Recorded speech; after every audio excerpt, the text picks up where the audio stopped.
નમસ્તે વિદ્યાર્થી મિત્રો, શ્રી નીલાજ શૈક્ષણિક સંકુલની યુટ્યુબ ચેનલ પર આપ સૌનું સ્વાગત કરું છું. આજે ધોરણ 10માં આપણે ઇંગ્લિશ વિષયના પ્રકરણ નંબર 1 છે અગેન્સ્ટ ધ ઓડ, તેની સ્ટોરી જોવાની છે.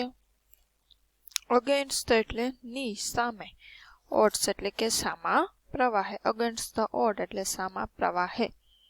કે ટ્રેક ટુ તાજનગર એટલે ટ્રેક એટલે શું થાય? પાટા. ટુ તાજનગર કે તાજનગરના પાટા. ત્યાં રેલવે સ્ટેશન તાજનગરમાં નહોતું અને ત્યાંના લોકોએ તો કે ફંડ ફાળો એકઠો કરીને રેલવે સ્ટેશન બનાવે છે. આગળ આપણે જે સ્ટોરી જોઈએ ને Dhansukh મંજીવાળી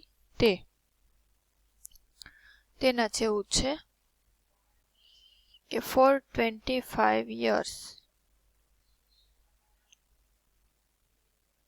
the residents of Tajnagar village near Goregaon lobbied for a railway station in their village. શું કીધું? for 25 years એટલે છેલ્લા 25 વર્ષોથી ગુડગાંવ પાસેના ધ રેસિડન્ટ ઓફ તાજનગર એટલે તાજનગર વિલેજ કે ગામ, રેસિડેન્ટ એટલે રહેવાસીઓ, નિયર ગોરેગાંવ એટલે ગોરેગાંવની, લોબી એટલે શું થાય?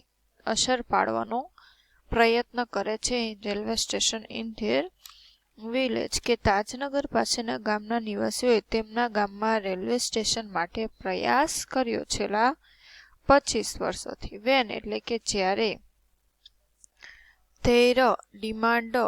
their demand એટલે કે તેમની માંગ, was not met કે તેમની માંગ પૂરી ન થઈ એટલે એની માંગ સંતોષવામાં ન આવી એમ.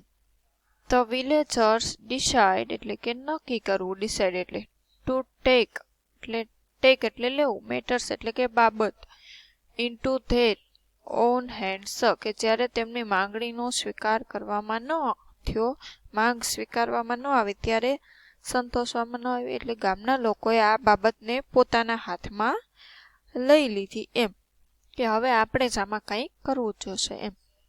They pulled in 21 lakh rupees and built a railway station on their own. શું? they pulled એટલે કે ભેગા કર્યા, એકઠા કર્યા. they pulled in 21 કે 21 લાખ રૂપિયા અને build એટલે કે બાંધ્યું a railway station on their કે પોતાની જાતે રેલવે સ્ટેશન બાંધ્યું. Most of the 3000 people living in the village are farmers. Most of એટલે મોટા ભાગના, 3000 લોકો આ ગામના રહે છે એમાંથી મોટા ભાગના છે એ કેવા? ફાર્મર્સ એટલે ખેડૂત છે એમ. બટ પણ such was the એટલે કે બર્નિંગ ડિઝાયર પણ તે લોકોએ બર્નિંગ ડિઝાયર પણ તેમની બર્નિંગ એટલે પ્રબળ, ડિઝાયર એટલે ઈચ્છા હતી, to have a station in the village કે એ લોકોની પ્રબળ ઈચ્છા છે કે તેમના ગામના પણ રેલવે સ્ટેશન હોય. સો એવરીબડી એટલે દરેકે કન્ટ્રીબ્યુટેડ એટલે કે આપ્યું એમ કે ફાળો આપ્યો. અકોર્ડિંગ એટલે ટુ ધેર કેપેસિટી કે તેમની કેપેસિટી પ્રમાણે, ક્ષમતા પ્રમાણે બધા લોકોએ છે તે ફાળો આપ્યો કે એની પ્રબળ ઈચ્છા હતી કે આપણા ગામમાં પણ રેલવે સ્ટેશન હોય. રેંગિંગ ફ્રોમ 3000 રૂપીસ, રેંગિંગ ફ્રોમ એટલે 3000 રૂપિયાથી માંડીને ટુ 75,000 રૂપિયા એટલે 3000 રૂપિયાથી માંડીને 75,000 રૂપિયા સુધીનો ફાળો છે તે આવ્યો.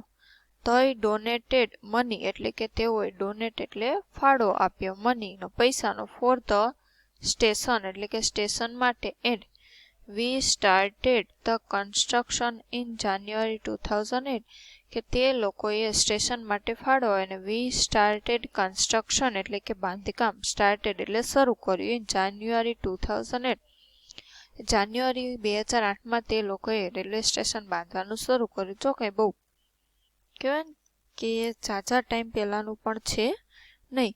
સેડ રણજીતસિંહ અ ફોર્મર વિલેજ સરપંચ એટલે શું? તો કે ફોર્મર એટલે ભૂતપૂર્વ, કે ભૂતપૂર્વ ગામના સરપંચ રણજીતસિંહે કહ્યું કે તે લોકોએ ફાળો આપ્યો અને અમે 2008 જાન્યુઆરીમાં રેલવે સ્ટેશન બાંધવાની શરૂઆત કરી. There are a large number of people in the village, કે ત્યાં લાર્જ નંબર ઓફ એટલે મોટી સંખ્યામાં પીપલ એટલે લોકો હતા in village who need to go to Goregaon, કે જે લોકોને નીડ એટલે જરૂર ટુ ગો ટુ ગોરેગાંવ, કે ગોરેગાંવ જવાની જરૂર પડતી એવા તો કે ઘણી સંખ્યામાં લોકો હલતા. દિલ્હી એન્ડ રેવાડ, કે મોટી સંખ્યામાં લોકોને દિલ્હી ગોરેગાંવ ને રેવાડ જવાનું થતું ધંધા અર્થે ને ઘણી સંખ્યામાં હતા. There are students, કે ત્યાં વિદ્યાર્થીઓ પણ હતા who go to colleges, કે કોલેજે જવાનું હતું અને વિદ્યાર્થીઓ પણ હતા પણ સુવિધા હતી નહીં. કે till now એટલે આજ સુધી we had to either go to હેલીમંડી or પટલી to catch a train, કે અત્યાર સુધી તે લોકોને ગાડી પકડવા માટે હાલીમંડી અથવા પાટલી જવું પડતું. બોથ ધ સ્ટેશન્સ આર, બંને સ્ટેશનો છે આર 6 કિલોમીટર્સ હવે 6 કિલોમીટર દૂર હતા ફ્રોમ તાજનગર, કે તેનું ગામ તાજનગર છે ત્યાંથી બંને સ્ટેશનો છે તે 6 કિલોમીટર દૂર હતા. વી થોટ એટલે તેમને લાગ્યું વેન જ્યારે ધ રેલવે લાઇન્સ, કે રેલવેની જે પટરી છે એ પાસ્ડ એટલે પસાર થશે થ્રુ ધ વિલેજ, કે ગામમાંથી વી would have a station here, કે ત્યારે આપણે અહીંયા રેલવે સ્ટેશન હશે, કે જ્યારે રેલવે ટ્રેક અહીંથી પસાર થશે ત્યારે આપણે રેલવે સ્ટેશન હશે. બટ ધેટ ડીડન્ટ હેપન, પણ એવું થયું નહીં. એને એવું થયું કે રેલવે લાઇન છે એ ગામમાંથી પસાર થાય છે તો આપણે સ્ટેશન હશે થશે, પણ એવું થયું નહીં. રેલવે ટ્રેક તો ગામમાંથી પસાર થતી પણ રેલવે સ્ટેશન હતું નહીં. સો તેથી we raised the demand in 1982 and have been continuously asking for it, but the railway told us that they did not have funds. તેથી શું? કે તે લોકોએ 1982માં માંગણી કરી અને ત્યારથી સતત માંગણી કરતા રહ્યા. કે they have raised એટલે કે 1982થી માંગણી કરતા અને કન્ટિન્યુઅસલી કે હજી સુધી સતત માંગણી કરતા હતા રેલવે સ્ટેશન માટે, પણ રેલવે વાળાએ કહ્યું કે તેમની પાસે પૂરતો ફંડ છે નહીં કે રેલવે સ્ટેશન બનાવવા માટે. સો તેથી ફાઇનલી એટલે અંતે વી ડિસાઇડેડ અમે નક્કી કર્યું to craft our own destiny, કે તેનું પોતાનું ડેસ્ટિની એટલે શું થાય તો કે નિયતિ, ક્રાફ્ટ એટલે ઘડી કાઢવાનું, કે પોતાની નિયતિ ઘડી કરવાનું નક્કી કર્યું. સેડ હુકમચંદ, કે હુકમચંદે કહ્યું અ મેમ્બર ઓફ ધ કમિટી, કે આ જે સમિતિ હતી, કમિટી એટલે સમિતિ, એના હુકમચંદે જણાવ્યું કે તેથી અમે પોતાની જાતે આમ નિયતિ એટલે કે નિર્માણ આયોજન રેલવે સ્ટેશન બનાવવાનું નક્કી કર્યું.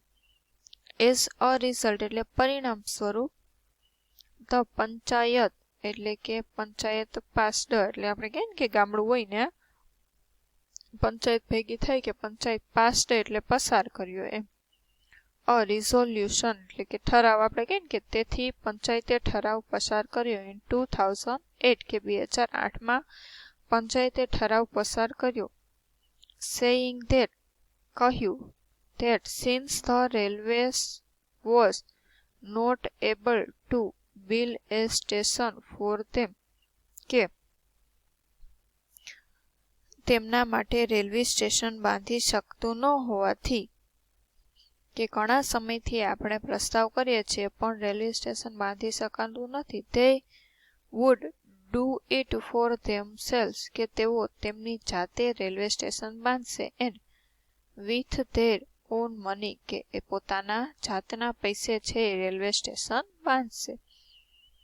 સૂન તરત જ એન 11 મેમ્બર એટલે કે 11 સભ્યો ટીમ વોઝ ફોર્મ્ડ કે 11 સભ્યોની ટીમ બનાવવામાં આવી એન્ડ અને ધ ટીમ સ્ટાર્ટેડ કે આ ટીમ છે એને સ્ટાર્ટેડ એટલે કે શરૂ કરી દીધું કલેક્ટિંગ એટલે ભેગું કરવાનું મની એટલે પૈસા ફ્રોમ વિલેજર્સ કે ગામ લોકો પાસેથી 11 લોકોની ટીમ બનાવી અને તરત જ આ ટીમે પૈસા એકઠા કરવાના શરૂ કરી દીધા 2008થી.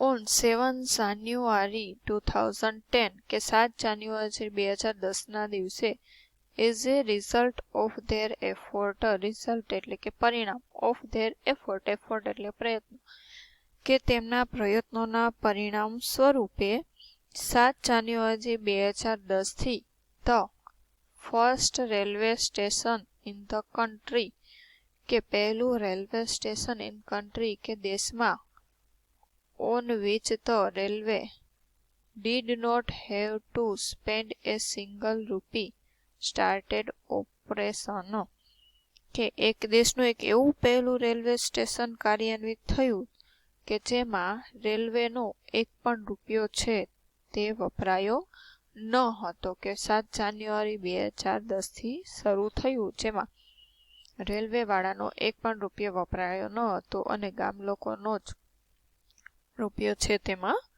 વપરાયો. તો આ હતું તો કે તાજનગરનું રેલવે સ્ટેશન કઈ રીતે બંધાયું તેના વિશે. આગળનું છે સીતાપુર સ્લાઇડ કે સીતાપુરમાં લાઇટ એ પણ આના જેવું જ છે. તો આજ માટે આપણે આ એક સ્ટોરી રાખીએ આગળના લેક્ચરમાં એ સ્ટોરી છે તે પૂર્ણ કરશું. જય હિન્દ જય ભારત અસ્તુ.